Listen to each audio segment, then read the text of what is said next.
So, what I'd like to do is I'd like to talk about the basic training or how we go about building this business. Now, understand that this business is brand new for pretty much everybody who comes into it. So, the majority of people have no experience in this industry whatsoever. They have no experience in how do we build this. So it's a change of thinking for most people, just like you. Most people start this business on a part-time basis. So everything that you say and do is designed to be very simple so that anybody can do it.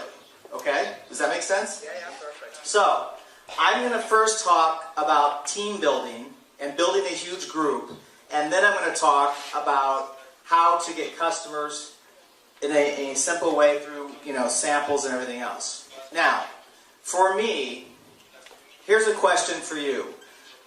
What would you rather have? Would you rather go out and get 100,000 customers yourself, or would you rather go get 1,000 people who go get 100 customers? The second one. Okay, that's leveraging your time, leveraging your efforts. Okay? Now, what I'm about to show you is this most simplistic way to leverage your time and leverage your effort. Now, understand something. When I built my team and my company, do you guys know the difference between a binary and a unilevel? Okay, for those of you who don't, in a binary, there's only two legs, right? So if I introduce you, there's only one or two places I could put people. So everybody that I build on my team is either going to go on this side or that side. There's only two. So all the people above you typically are going to put people below you because they have to put it in one of those two spots. That's a binary. What I built was a unilevel. It was called a stair-step breakaway. That means that nobody ever put one person below me. That means that I had to introduce people and teach them to introduce people and teach them to introduce people and continue until we found the key leaders, right? No one ever gave me one person. So 500,000 distributors was from me down, not from people putting 50,000 people, 100,000 people below me. Does that make sense? So I'm going to show you how the simple way to do that is that when you apply it in a binary, it goes like wildfire. Okay? So the first thing you have to understand is there's three types of people you're going to come across in this business. Now this is probably one of the most simplistic yet important things you're ever going to learn. No matter what you say or do, no matter how smart you are, no matter how confident you are, no matter how good you are, you're going to come across one of three types of people. The first, well, let's do this. I chose apples as an example because we're all familiar with apples, yes? Yeah or no? I see McDonald's must be popular here. For most people, when you go to the fruits and vegetables section, you have fruits and vegetables and you see apples. So this is very simple. So we're going to say that people are basically one of these three types of groups. The first, a red apple. What is a red apple? How many of you have ever met a positive person before? This half of the room. The other half, we don't know. We're not sure. The same people that go to McDonald's. Positive, open-minded, willing to try new things, right? How many of you ever met somebody who's easygoing, always happy, usually smiling?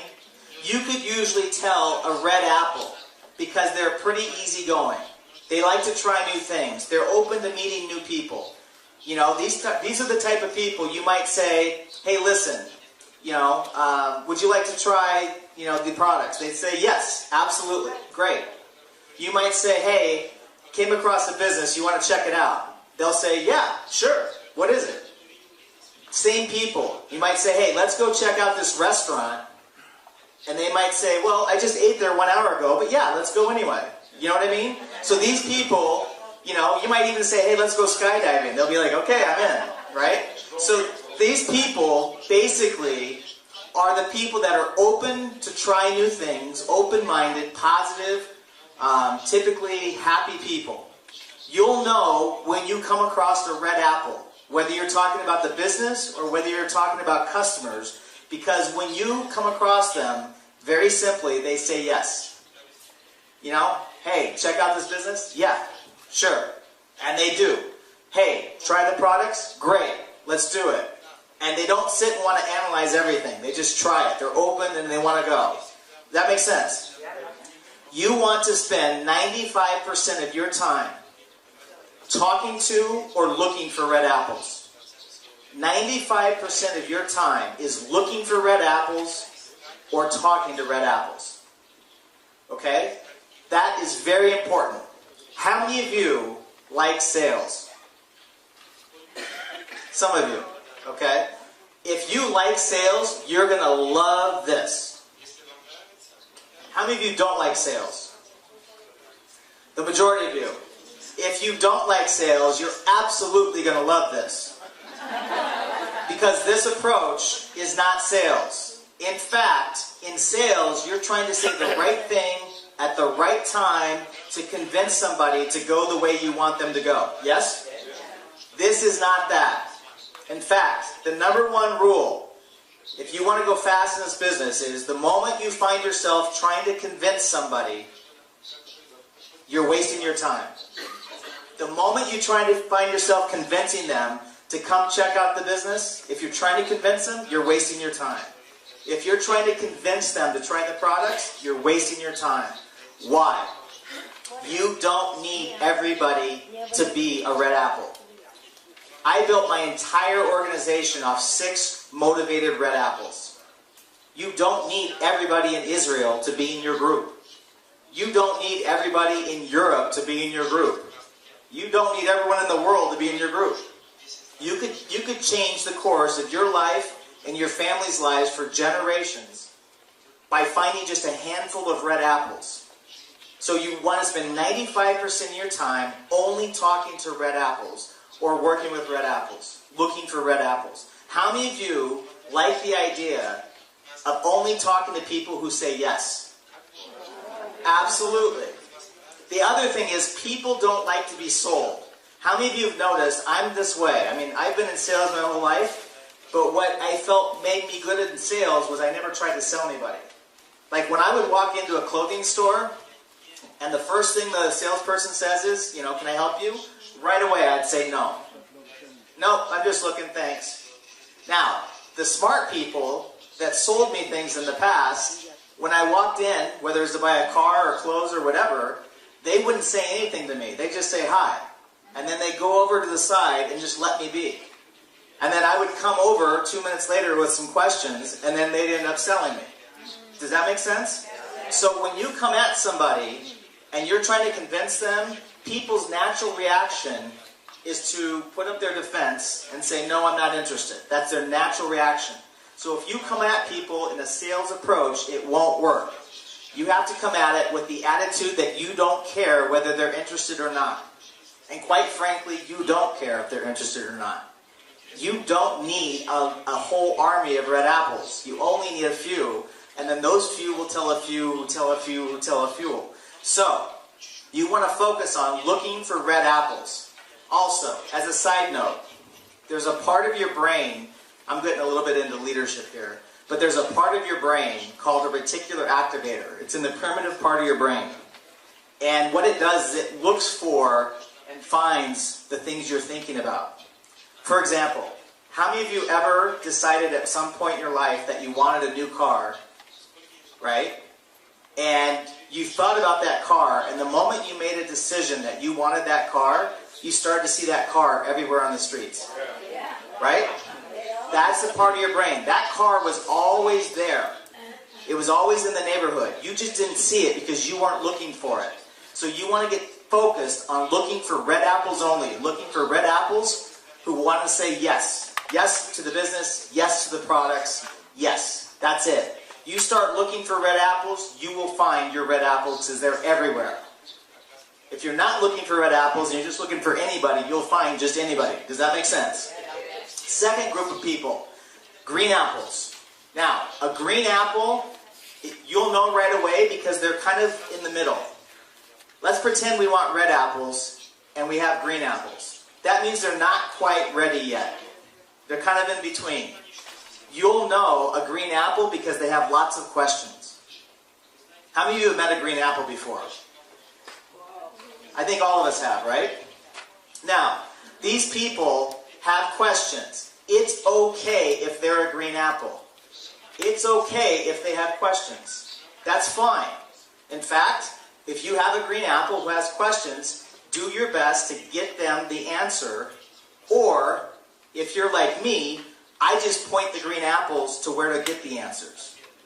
For example, if someone was a green apple and started asking me questions about the products, I'd send them to the website. Does that make sense? I'm too busy finding red apples building millions of people in my downline. I don't have time to answer questions about products, and I'm not a doctor. Does that make sense? So, if someone starts asking me questions, here's what I always say. You know what? Good question. I don't know the answer. Why don't you go to the website, check it out, and if you still don't have your answer, come back and let me know. If they come back to me, then I tell them about a little thing called Google. Right? If they still don't have the answer, then I'm going to have them call the company and get the answer. Does that make sense? I'm not Dr. Anzelot. I'm not a doctor. I'm too busy building my team. I don't have to have all the answers. While you're trying to mess around with green apples, trying to answer everything and sound sophisticated, I'll build another 100,000 people. No questions. You can ask me at the end. So, does that make sense to everybody? So, with green apples, it's okay. If they're a green apple, no problem. Just literally get them the answer or point them in the direction of getting the answer. Now, the second type of person you will come across is what's called a smart green apple. This is most of you.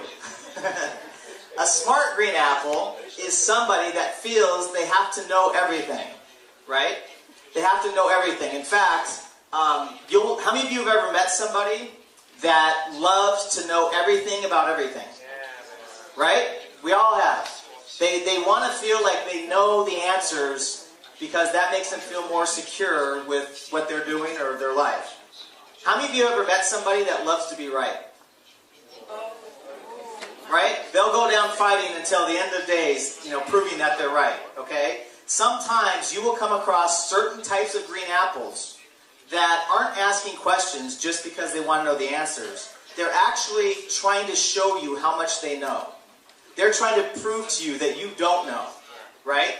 Or they're challenging you by their questions to see what you do know, just to show that they're smarter, or just to show that they're right, or just to break down whatever you're doing. So, this type of green apple, no matter what you say or do, you're not going to win that conversation. How many of you have ever gotten a conversation with somebody that no matter what you say or do, you were not going to win that conversation? Right? So, if you come across a normal green apple, answer the questions, send them to where they can get the information. If you come across one of these super high intelligent green apples that want to be right about everything, let them be right.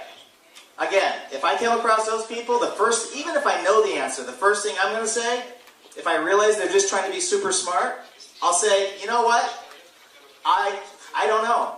All I know is you should go to the website and check it out and let me know if you have further questions. I don't even engage with those super high intelligent green apples because I don't even want to go through the headache. I don't want them to drain my energy.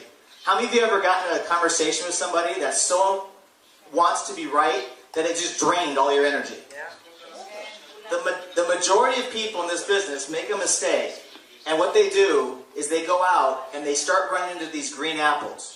They run into the normal green apples, and then they run into the super intelligent green apples. And the problem is that most people spend all of their time trying to convince the green apples to become red apples. Does that make sense? You only want to spend 5% of your time talking to or working with the normal green apples. You want to spend 0% of your time with the super high intelligent green apples. Does that make sense? How many of you right now can see that if you stop spending time trying to convince green apples, it's going to save you a lot of headache and a lot of energy? Okay? Don't do it. It's not worth it.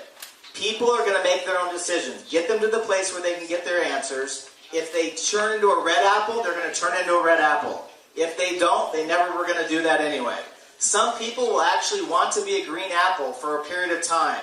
They're going to sit and watch you. They're going to see if you become successful. They're going to watch and see if you have success over time. And then maybe 6 months, 4 months, 1 year later, they'll come around and turn into a red apple. Or some of your green apples are so caught up in looking good that they'll never join. They'll never do the business because they're so caught up in trying to look good to everybody. Does that make sense to everybody? Okay, third type person, no matter what you say or do, is what's called a rotten apple. Now, this does not mean that they're rotten people. Okay? This just means they're not open to anything at all. They're not open to the business, they're not open to the products, and probably they're not open to many things in life. Now, how many of you have ever met somebody who's just simply not open? Right? You will come across these people. You're going to come across people who, no matter what you say or do, you talk to them about the business, they're going to say no. You'll know you have a rotten apple because they're going to no. Talk to them about the products. Absolutely not. You know? Do you want to go to a restaurant? No. You know, it's almost like, can I give you some money? No. You know, it's like, these people, no matter what you say or do, they are not open. They're not open to new things. They're typically not open to new people. They go from, you know, they stay in a little box in their life, and that's their life. You know, I give you an example. You know, my brothers live in a certain life. They live in Iowa. And they go from work to the company. They bought my father's construction company, and they work it together. So they go from work to the office, to work, to the office, to home, to the office, to home, to the office, and they do this 6 days a week. On Sunday, they go to lunch with their family. On Monday, they do the same thing. And that's their life. They don't do anything else different. Back and forth. Their whole life. I think the only place they've ever traveled was my brother went to Mexico once, and my other one went to Jamaica. That's it. They have no life outside of their routine. So if you talk to them about something new that's outside of that routine, outside of that box, they're not open to it. They're just not going to be open because it's something they don't know, and they're not the type of personality that wants to try something they don't know. Does that make sense to everybody? So, when you come across a rotten apple, very simply, you do two things. Okay? If they're not open to the business, then you ask them to do you a favor and try the products. By the way, I approach everybody about the business first, and then if they don't want to do the business, about the products second. So I approach everybody about building the business first, and then if they're a green apple or a rotten apple, if they're a rotten apple, I ask them to do me a personal favor and try the products for me. Does that make sense? So I ask the rotten apples to try the products, and the second thing I do is I ask the rotten apples to give me a referral. So, what's your first name? Slava. Okay. So let's say that let's say I talk to Slava about, you know, joining the business, and I'm going to ask him, be a rotten apple, okay? Act like a rotten apple. 1 second. First I have to ask you.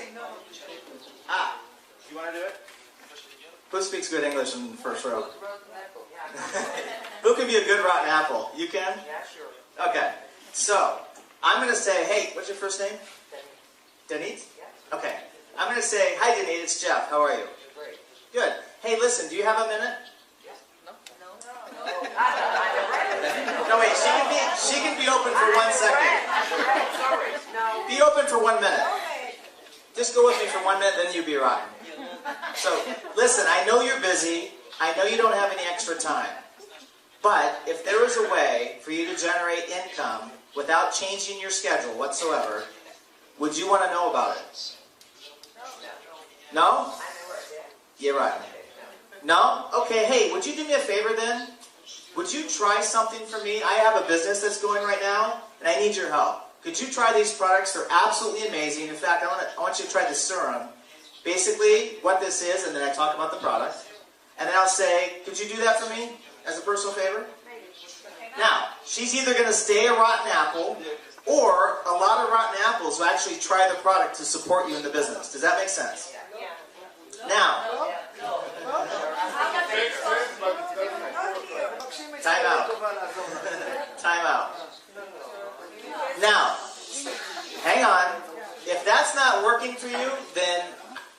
not being red apples. They're just saying no. Okay? And you can't change that.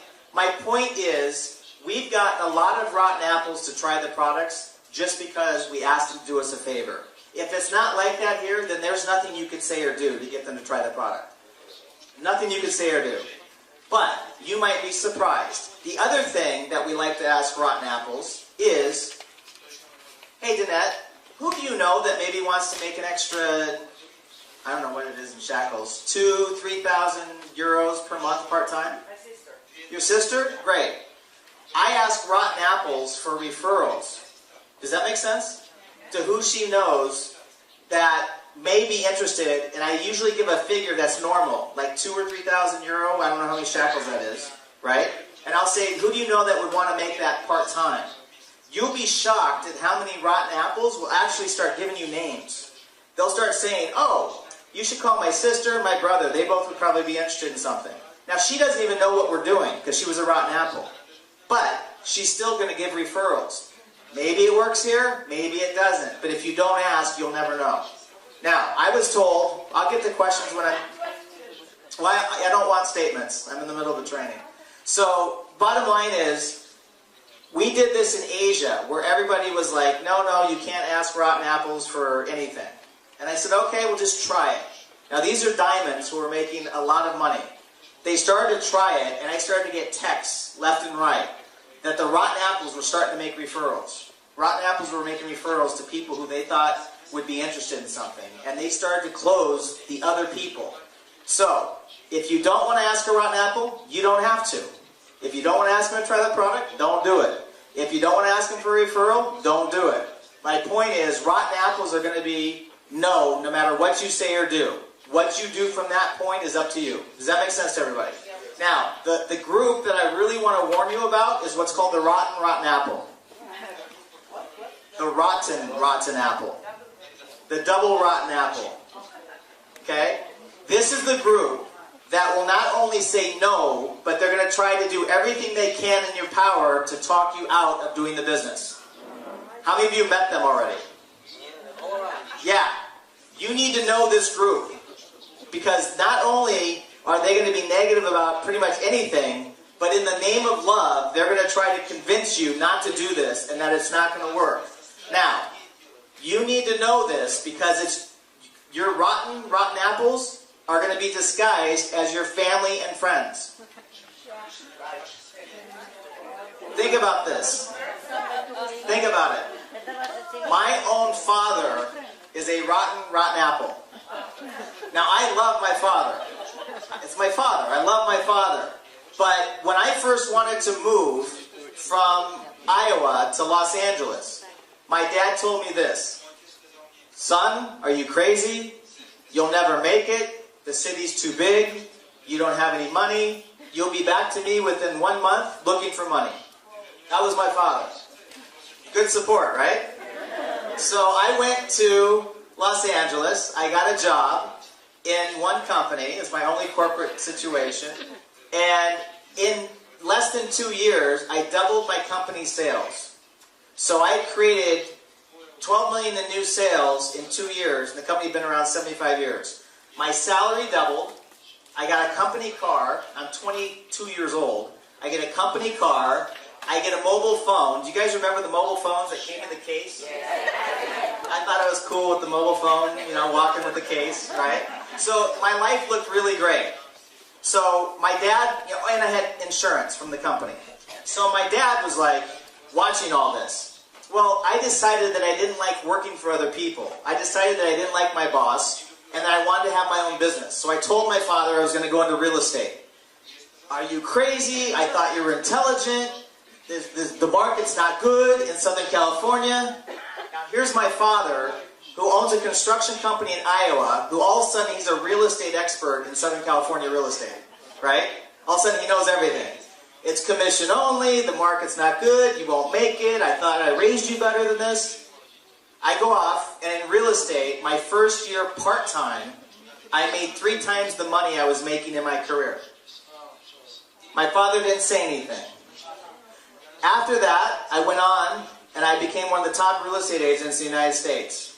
My father saw my lifestyle change. The new homes, the cars, the rental property, everything, right? He didn't say anything. About 2 years later, he said, son, I'm glad you listened to me about real estate. I'm sitting there thinking, you know, you're the one, I didn't say it, but I'm thinking you're the one that tried to talk me out of it. I just smiled and said, you know, I'm really happy that I had the opportunity, right? So, when I told my father that I wanted to go in, I was going to start a new business in networking part-time, oh my gosh, I thought you were the smart one. You don't know anything, you have a great situation, you're making more money than you've ever made in your life, you have this amazing lifestyle, you have the freedom, you have this, you have that. I went off and I started to do it anyway. My father and my brothers spent the next 19 months trying to convince me not to do the business. It got to the point where I told them that if they wanted to keep talking to me about business, I wasn't going to talk to them. Talk to me about sports, talk to me about life, talk to me, teach me something, but I don't want to talk about business. How many of you have had this experience before? You know what's funny? The day that I hit the top position in that company, right, there was an event in Los Angeles, and there was 10,000 people coming, and I was getting the award for being the top person. And my mother and my sister flew out, but my 2 brothers and my father refused to fly out. They didn't even come to support it. Why? Because they couldn't be wrong. Does that make sense? They were so attached to being right that they couldn't acknowledge what I'd achieved.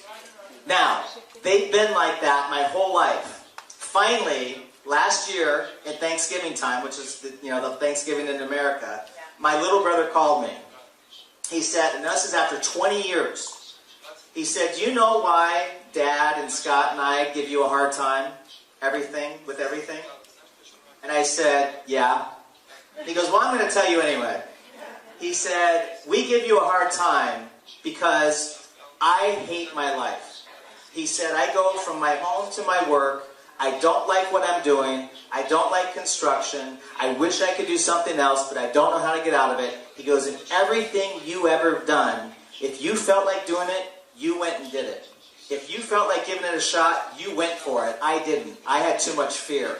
He goes, so we give you a hard time because every time you go do something, we know you're going to be successful, and it makes us feel small. Does that make sense? So, if people are rotten apples, it's okay.